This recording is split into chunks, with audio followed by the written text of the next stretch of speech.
Welcome back, ladies and gentlemen, to season 2 of In My Feelings, a safe space to talk all things NBA, presented by TheRinger.com.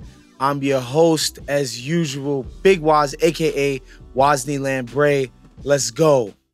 All right, guys. So on today's episode, we managed to wrangle a bunch of my Ringer teammates here at the Spotify offices to ask them what they were most excited about this upcoming NBA season.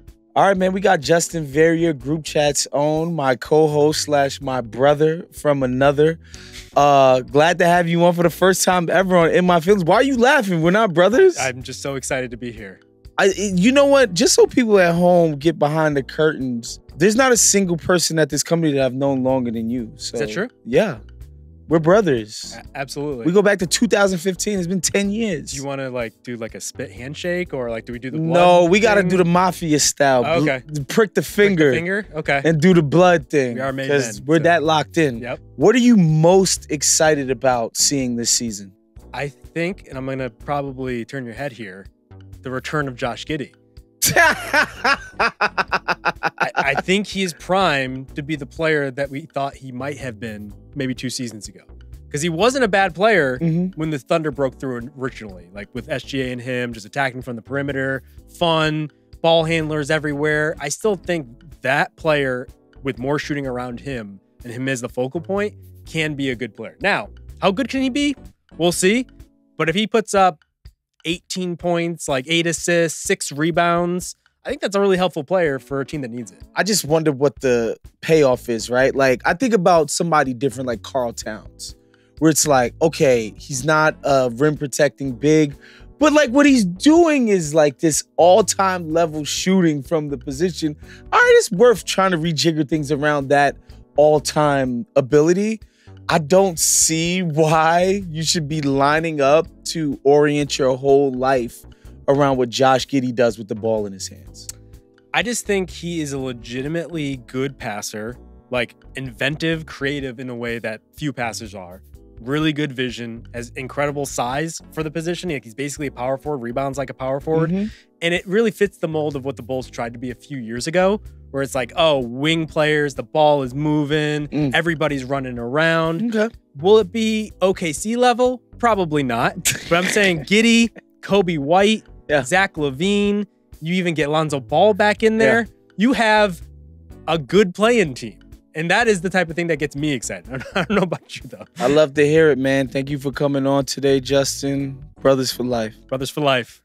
Jomi. What's going on? Podcaster, social media savant, Midnight Boys, pew, pew, pew. Pew, pew. What are you excited about this season, man? What I am most excited about this season is the Los Angeles Clippers downfall.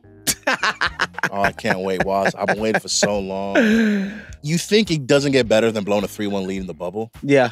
But watching them open the Inuit Dome with 35-year-old James Harden, Ivica Zubac, and 3 dudes I can name right now, and if I put them in front of you, you could not pick them out of a lineup. That's not fair. Norm is a pretty famous NBA player. If Kobe Brown walked into this building right now, you wouldn't know who he is. Yeah, it slapped you in the face. You wouldn't know who he was. You wouldn't know. Obviously, people know that you're a huge Lakers fan, and in so much as there's a rivalry between the teams, it's a mutual animosity. Here's the thing. They get a lot of bail, right? When things don't go right, it's this, it's that. Yeah, that's fair. You know what I'm saying? When it's the Lakers, it's, man, LeBron this, AD that. AD has played more games than Kawhi has ever since they've been in LA. But yeah, AD is street clothes. You know what I mean? Right. The narratives are crazy. Yeah. That's fair. What I'm saying? The Lakers are not going to be that much better than the Lakers. Be very clear, right? But lower than low is still low. You know what I mean? Yeah. When you're still looking down at somebody, they still below you. You feel me? So I'm going to get a lot of joy out of it. I'm sure the 3 Clipper fans listening are going to be upset, but everybody else is going to be great. It's going to be fantastic. I can't wait. You heard it here first. The Clippers are finished. Thank you, Jomi, for coming on. Anytime. Rob Mahoney, my co-host on Group Chat. What's up, Woz? What are you most excited about? I am thrilled for the return of the Memphis Grizzlies. I think for a bunch of different reasons. The Ja Morant factor, one of the most electric players in the league. Can't wait to see him back.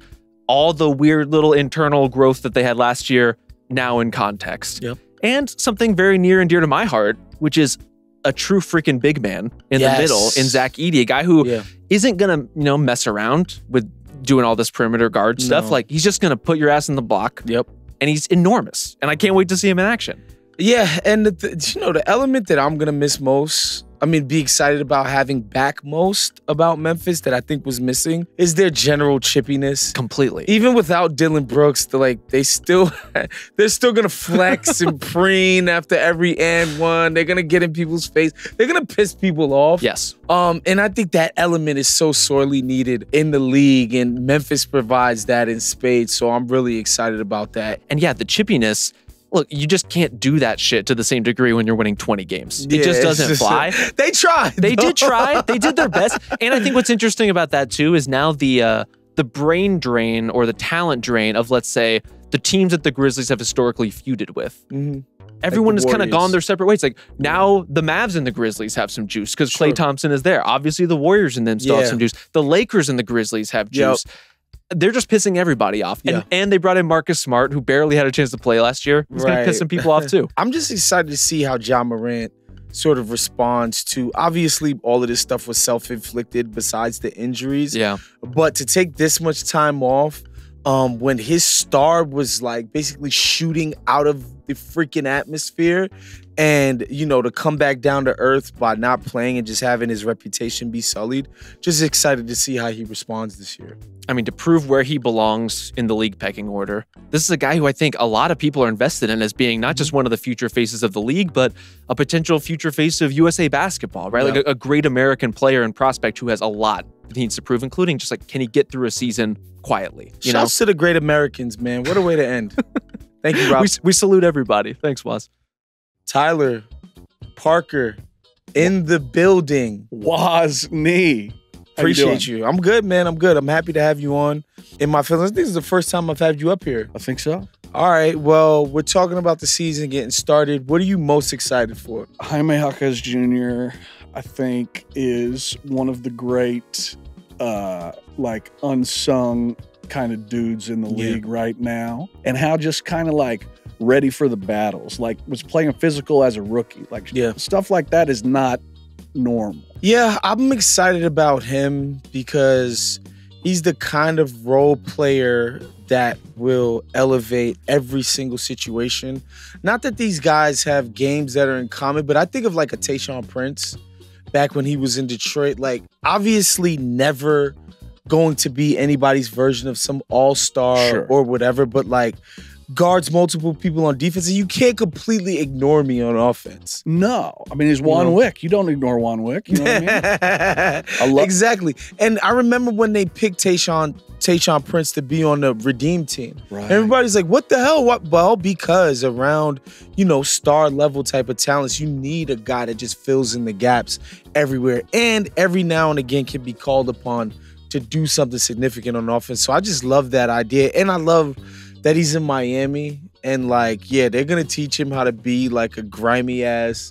He's gonna just dude, scrap more and more each year. In the modern NBA, high IQ is way more rewarded than it used to be. These tweener guys where somebody Jaime Jaquez's size back in the days, if he didn't neatly fit into shooting guard, swing man, or even though he's going to play up certain nights when he has to, power forward, because he couldn't neatly fit any of those boxes, back in the days, he might have just got thrown to the wayside. 1,000%. Because he wasn't so easily defined in terms of his game. But because this guy and I know it sounds cliche, he just knows how to play, he's proven to be valuable even in his one season. And just the idea that Miami has found another one of these freaking guys, I know, it's nuts, is insane, man.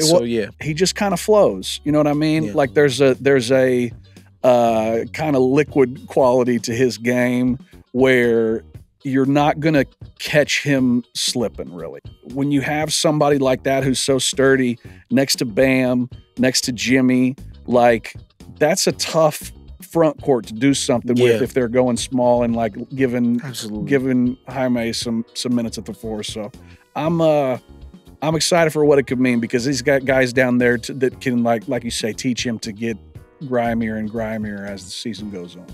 Tyler, man, appreciate you coming on, brother. Appreciate you having me, buddy. Ben Cruz, you're the podcast. I don't even know. You're like the podcast Scottie Pippen. You do everything for the podcast squad. More behind the scenes. Yeah, Scotty, but I mean, but you're doing everything behind the scenes. So, like, thank you for coming on In My Feelings. Wanted to know, what are you excited about, man, to start the season? Man, I'm going full homer with the Warriors being fun again. The vibes are back, I feel like. You know, last couple of years, vibes were awful. Yeah, and guys getting punched in the face, guys not getting paid. Yeah, and bad vibes. It was mediocre basketball. And we still might get that this year, very much so, but they're back to launching threes. Yeah. Steph's coming off a gold medal. Yep.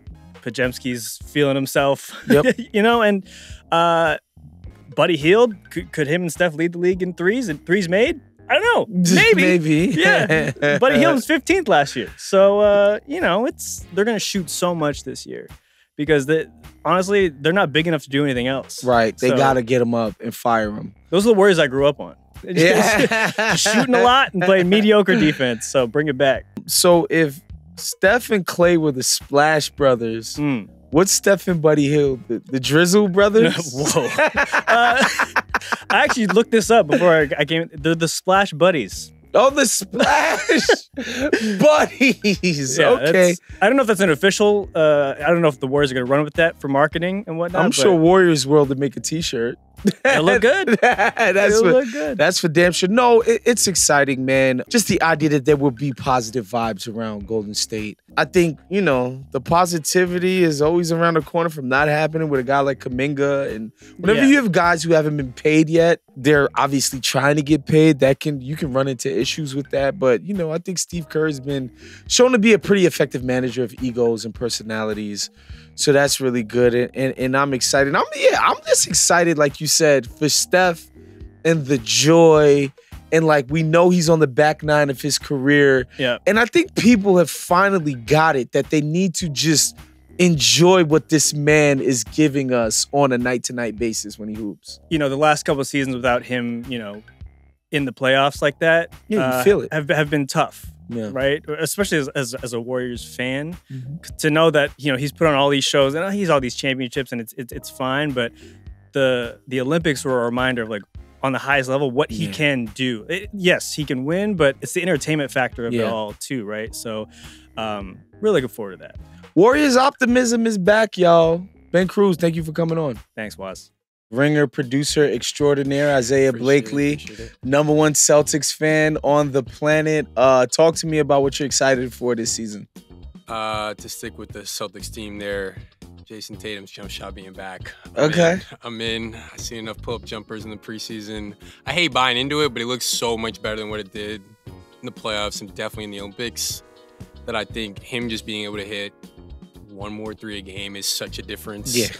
And so I think that puts him actually in an MVP conversation in a way that wasn't totally legitimate last year. Yeah. What, like, not that you're a shot doctor, what do you think happened? I just think sometimes you don't tend to it. You get a hitch or like something is a Oh, little snap. bit off. Okay. Yeah, because I think sometimes guys don't want to touch their jump shot in season. And like Got Tatum you. didn't even want to touch it at the Olympics. And so I think that's just what happened, is just a lot of games you're not totally focused on that during the season because you're working on recovery and things like that. So that's kind of what I think it was.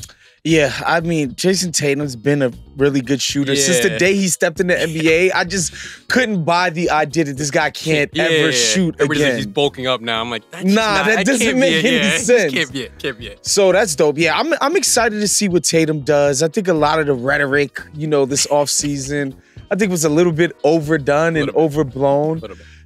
I think he tried his best to not feed into too much of it. I think he's good about that stuff. This idea of like revenge campaign, but it's like, it's hard to believe that all that chatter has not penetrated. And I wonder, I'm excited to see how that affects what he does this year. Boston Celtics on the revenge tour. Let's get it. Yes, sir. I'm here.